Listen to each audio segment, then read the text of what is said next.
ঢাকার ছাত্র শিবিরের সভাপতিবৃন্দ, একান্ত প্রিয় যুবক ছাত্র ভাইরা, কাপাসিয়া পাইলট উচ্চ বিদ্যালয় মাঠে আজকে ছাত্র এবং যুব সমাবেশে ছাত্র এবং যুব ভাইরা জানাতে এসেছে বাংলাদেশ আজকের যুব ছাত্র সমাবেশ পাইলট স্কুলের মাঠে জানাতে এসেছে কাপাসিয়ার মাটিতে আর কোন ধরনের চাঁদাবাজি ছাত্র সমাজ দেখতে চায় না। যুব এবং ছাত্র সমাবেশ আজকে জানাতে এসেছে গত জুলাই আগস্টের যে আমরা এই সনদের বিপক্ষে যাদের অবস্থান নিয়েছে তাদেরকে লাল কার্ড দেখানোর জন্য আজকে এখানে উপস্থিত হয়েছি।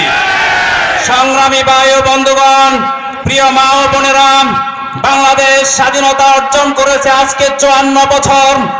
এর আগে ব্রিটিশ শাসন থেকে শুরু করে 1947, 71, 1990 সহ যত আন্দোলন হয়েছে আমরা বারবার দেখেছি বাংলাদেশ ব্যর্থ হয়েছে। 24-এর আন্দোলন যদি ব্যর্থ হয় তাহলে আজকের এই যুব সমাজ সে ব্যর্থতার দায় কি নিবে?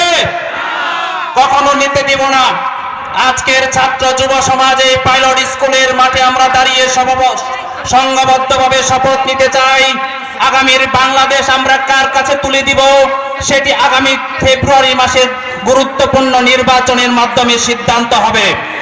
সেজন্য ছাত্র এবং যুব সমাবেশ আজকে ন্যায়ের পক্ষে, ইনসাফের পক্ষে এবং সৎ নেতৃত্বের পক্ষে, হাবুড়ের পক্ষে অবস্থান নিয়েছে।